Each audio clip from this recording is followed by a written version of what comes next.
Assalamualaikum warahmatullahi wabarakatuh. Saya Neng Mariani dengan NPM 222151041 dari kelompok 4 akan memaparkan atau mempresentasikan mengenai teori humanistik.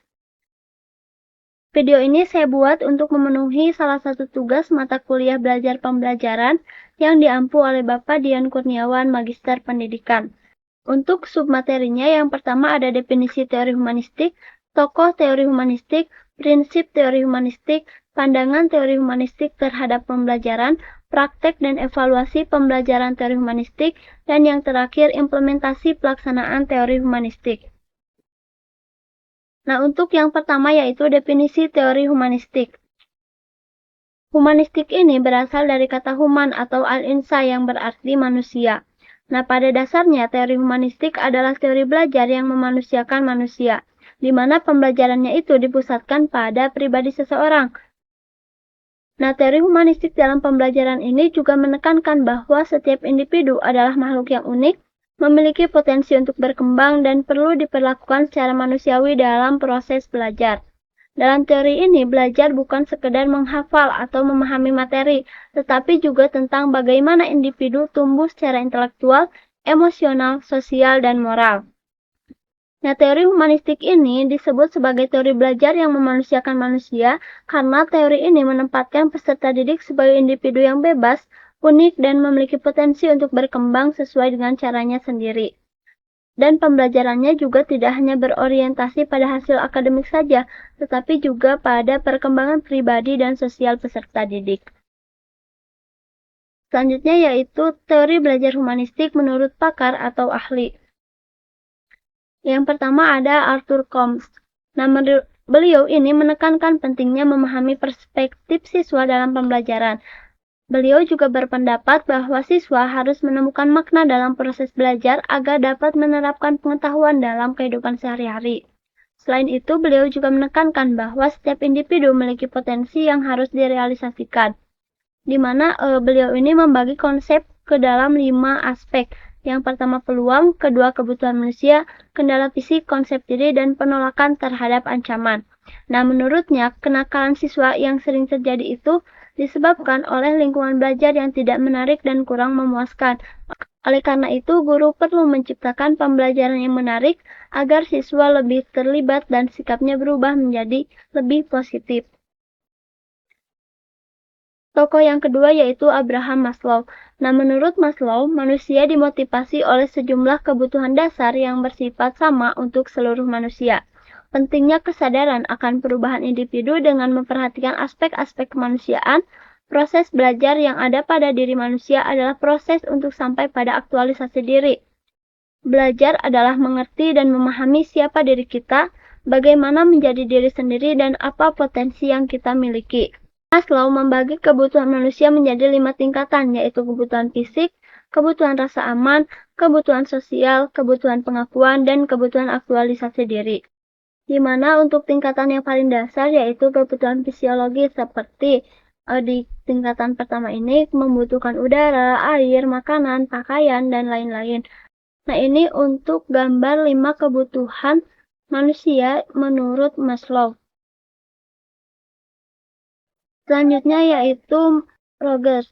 Nah, di mana teori humanistik Rogers ini mempunyai berbagai nama seperti teori yang berpusat pada pribadi atau person center, client atau client center, teori yang berpusat pada peserta didik atau student center, teori yang berpusat pada kelompok atau group center, dan sebagainya. Nah, Rogers ini berpendapat bahwa pengalaman hidup seseorang membentuk input yang mereka terima, dan input ini akan memandu kehidupan mereka untuk memenuhi kebutuhan mereka sendiri, di mana siswa akan menemukan sesuatu yang baru dari pengalaman yang dapat menarik minat mereka. Nah, selanjutnya yaitu prinsip teori humanistik. Prinsip teori humanistik dalam Widayanti et al. Tahun 2024, di mana teori humanistik dalam pendidikan ini berpusat pada prinsip-prinsip. Di antaranya yang pertama itu penekanan pada keunikan setiap siswa. Nah, di sini pada teori humanistik ini, setiap siswa itu dilihat sebagai individu yang berbeda dengan kebutuhan, minat, dan potensinya. Yang kedua, pembelajaran berpusat pada peserta didik. Nah, proses pembelajaran ini dirancang untuk memenuhi keinginan dan kebutuhan peserta didik daripada hanya memenuhi persyaratan kurikulum. Yang ketiga, pengembangan potensi manusia secara keseluruhan. Nah, di sini itu dalam teori humanisme ini tidak hanya memperhatikan aspek intelektual saja, tapi juga memperhatikan aspek emosional, sosial, dan juga spiritual. Yang keempat, pentingnya pengalaman subjektif. Nah, teori humanisme ini mengakui dan menghargai pengalaman pribadi siswa selama proses pembelajaran. Yang kelima, kebutuhan dan tanggung jawab. Nah, dalam proses belajar mereka, pada teori humanisme ini siswa itu diberi kebebasan untuk memilih dan mengambil keputusan dalam belajar. Namun, mereka juga diberi tanggung jawab atas keputusan yang mereka ambil. Nah, selanjutnya ada teori pembelajaran bermakna. Dalam prinsip humanisme ini menekankan betapa pentingnya membuat hubungan antara materi pembelajaran dengan pengalaman nyata siswa. Selanjutnya yaitu peran pendidik sebagai fasilitator atau memfasilitasi. Nah, guru atau pendidik dalam prinsip humanisme ini bertindak sebagai fasilitator yang membantu siswa mengeksplor dan mengembangkan potensi mereka daripada hanya memberikan pengetahuan saja. Selanjutnya yaitu lingkungan belajar yang mendukung. Dalam prinsip humanisme ini menciptakan lingkungan belajar yang aman, mendukung, dan menghargai perbedaan masing-masing lingkungan belajar siswa. Selanjutnya, pembelajaran secara mandiri, di mana pembelajaran secara mandiri ini mendorong siswa untuk mengambil inisiatif dan bertanggung jawab atas proses pembelajaran mereka sendiri. Dan yang terakhir ada evaluasi diri. Prinsip humanisme ini menegaskan bahwa evaluasi diri sangat penting dalam proses pembelajaran karena mendorong siswa untuk merenungkan dan menilai tingkat kemajuan mereka sendiri. Selanjutnya yaitu pandangan teori humanistik terhadap pembelajaran. Yang pertama ada pengertian belajar menurut teori humanistik. Nah, di sini belajar itu merupakan salah satu bentuk perilaku yang amat penting bagi kelangsungan hidup manusia, di mana menurut teori humanistik proses belajar harus dimulai dan ditunjukkan untuk kepentingan memanusiakan manusia itu sendiri. Nah, teori humanistik ini memandang bahwa belajar sebagai sebuah proses yang terjadi dalam individu dan melibatkan seluruh domain yaitu kognitif, afektif, dan psikomotorik. Dengan kata lain, teori humanistik ini menekankan pentingnya perasaan atau emosi, komunikasi terbuka, serta nilai-nilai yang dimiliki oleh setiap peserta didik. Oleh karena itu, pembelajaran humanistik diarahkan untuk mengasah nilai-nilai kemanusiaan dalam diri peserta didik. Selanjutnya, tujuan belajar menurut teori humanistik. Nah, Mulyati dalam Yohana Sianturi dan Dini Anggraeni Dewi tahun 2022 menjelaskan bahwa menurut teori humanistik tujuan dari belajar itu adalah untuk memanusiakan manusia. Selanjutnya, menurut Hasbi et al. Pada tahun 2023 menyatakan bahwa pendidikan humanistik bertujuan untuk membentuk manusia seutuhnya. Selanjutnya, praktek dan evaluasi pembelajaran teori humanistik. Praktek pembelajarannya. Nah, dalam praktek pembelajarannya itu, teori humanistik ini cenderung mementingkan pengalaman serta membutuhkan keterlibatan peserta didik secara aktif dalam proses belajar. Dan dalam teori ini, peserta didik itu dipandang sebagai subjek pembelajaran, sementara guru itu hanya sebagai fasilitator. Dan untuk evaluasi pembelajarannya, dalam teori humanistik ini, evaluasinya itu dilakukan dengan penilaian proses. Ada beberapa metode penilaian dapat dilakukan, diantaranya itu penilaian dengan pengamatan atau observasi langsung pada saat belajar dan juga portofolio. Nah, implementasi teori humanistik. Nah, yang pertama itu metode pembelajaran humanistik. Beberapa metode pembelajaran humanistik. Yang pertama itu humanizing of the classroom, di mana model ini bertumbuh pada 3 hal, yakni menyadari diri sebagai suatu proses pertumbuhan yang sedang dan akan terus berubah, mengenali konsep dan identitas diri, dan juga menyatupadukan kesadaran hati dan pikiran.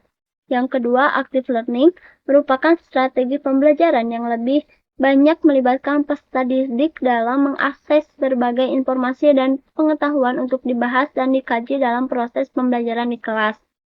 Yang ketiga ada quantum learning, yaitu cara pengubahan bermacam-macam interaksi, hubungan, dan inspirasi yang ada di dalam dan di sekitar momen belajar. Dalam prakteknya, quantum learning ini mengasumsikan bahwa jika siswa mampu menggunakan potensi nalar dan emosinya secara baik, maka mereka akan mampu membuat loncatan prestasi yang tidak bisa terduga sebelumnya dengan hasil mendapatkan prestasi yang bagus. Dan yang keempat yaitu the accelerated learning, di mana pada model pembelajaran ini yaitu pembelajaran yang berlangsung secara cepat, menyenangkan, dan memuaskan. Dalam model ini, guru diharapkan mampu mengelola kelas menggunakan pendekatan somatik, auditori, visual, dan intelektual. Selanjutnya ada implementasi pelaksanaan teori humanistik pada saat pelaksanaan EPKIP Edu di SMA Negeri 5 Tasikmalaya. Saya menemukan beberapa implementasi yang selaras dengan pendekatan humanistik di SMA Negeri 5 Tasikmalaya, diantaranya yaitu pembelajaran berpusat pada peserta didik, penerapan sekolah ramah anak dan sekolah ramah disabilitas, proyek penguatan profil pelajar Pancasila atau P5, dan penguatan nilai dan juga karakter. Yang pertama, pembelajaran berpusat pada peserta didik. Nah, salah satu bentuk implementasinya yaitu melalui penerapan kurikulum merdeka, di mana penerapan kurikulum merdeka ini memberikan kebebasan bagi peserta didik untuk mengeksplor materi sesuai dengan minat dan potensinya. Nah, di SMA Negeri 5 Tasikmalaya ini mulai menerapkan kurikulum merdeka pada kelas 10 sejak tahun ajaran 2023-2024 yang memberikan kebebasan kepada peserta didik dalam memilih cara belajar mereka. Kemudian model pembelajaran yang digunakan. Nah, untuk mendukung pembelajaran yang berpusat pada peserta didik dan juga berbasis pengalaman, di SMA Negeri 5 Tasikmalaya ini menggunakan beberapa model pembelajaran yang inovatif seperti problem based learning atau PBL dan project based learning. Problem based learning ini diterapkan dalam berbagai mata kuliah untuk melatih siswa dalam berpikir kritis dan menyelesaikan masalah secara mandiri. Sementara untuk project based learning biasanya digunakan dalam kegiatan proyek penguatan profil pelajar Pancasila atau P5, sekolah ramah anak dan sekolah ramah disabilitas. Nah, dalam KSP SMA Negeri 5 Tasikmalaya dijelaskan bahwa di sekolahnya itu menerapkan sekolah ramah anak dan sekolah ramah disabilitas, di mana prinsip belajar dengan rasa aman dan nyaman ini merupakan salah satu aspek penting dalam teori humanistik. Nah, SMA Negeri 5 Tasikmalaya mewujudkan rasa aman dan nyaman ini melalui konsep sekolah ramah anak dan sekolah ramah disabilitas yang menjamin bahwa setiap peserta didik mendapatkan haknya untuk belajar tanpa diskriminasi. Sekolah menciptakan lingkungan yang aman dan nyaman, di mana setiap siswa dihargai dan diberi kesempatan untuk mengekspresikan diri. Kebijakan ini juga sesuai dengan prinsip penghormatan terhadap martabat individu yang menjadi dasar utama dalam teori belajar humanistik. Selanjutnya ada proyek penguatan profil pelajar Pancasila atau P5. Pelajaran SMA Negeri 5 Tasikmalaya ini menerapkan proyek penguatan profil pelajar Pancasila atau P5 yang memberikan kesempatan bagi peserta didik untuk belajar melalui pengalaman nyata. Dengan kegiatan berbasis proyek, siswa tidak hanya menerima teori, tapi juga terlibat langsung dalam memecahkan masalah di lingkungan mereka. Hal ini mencerminkan pendekatan experiential learning yang dikembangkan oleh Rogers, di mana pembelajaran menjadi lebih efektif ketika peserta didik mengalami sendiri apa yang mereka pelajari. Selanjutnya ada penguatan nilai dan juga karakter. Nah, pendekatan humanistik ini tidak hanya fokus pada pencapaian akademik, tapi juga pada pembentuk karakter dan kepribadian. Penguatan nilai dan karakter juga menjadi bagian penting dalam implementasi teori humanistik di SMA Negeri 5 Tasikmalaya, di mana SMA Negeri 5 Tasikmalaya ini tidak hanya berfokus pada pencapaian akademik, tapi juga menanamkan nilai-nilai keagamaan, kebangsaan, gotong royong dalam kehidupan sehari-hari peserta didiknya. Nah, ada beberapa program atau kegiatan literasi yang menjadi budaya di SMA Negeri 5 Tasikmalaya yang dirancang untuk menanamkan karakter kepada peserta didik. Di antaranya yaitu kegiatan upacara bendera yang dilaksanakan setiap hari Senin, kegiatan baku atau bina akhlak dan Quran, di mana kegiatannya itu membaca Al-Quran beserta artinya setiap hari Selasa, kegiatan Al-Kali atau aktivitas literasi numerasi kampus 5 setiap hari Rabu, kegiatan Pandawa 5 atau literasi budaya Sunda dan seni setiap hari Kamis, dan juga pada setiap hari Jumatnya itu dilaksanakan Jumaji atau Jumat mengaji. di mana kegiatan ini tuh dilaksanakan selama 40 menit. Dengan cara ini, peserta didik itu didorong untuk memahami dan menghormati, serta menjadi pribadi yang lebih empati dan toleran. Sekian pemaparan dari kelompok 4 terkait dengan teori humanistik. Mohon maaf apabila dalam pemaparannya masih banyak kesalahan. Wabillahi taufiq wal hidayah. Wassalamualaikum warahmatullahi wabarakatuh.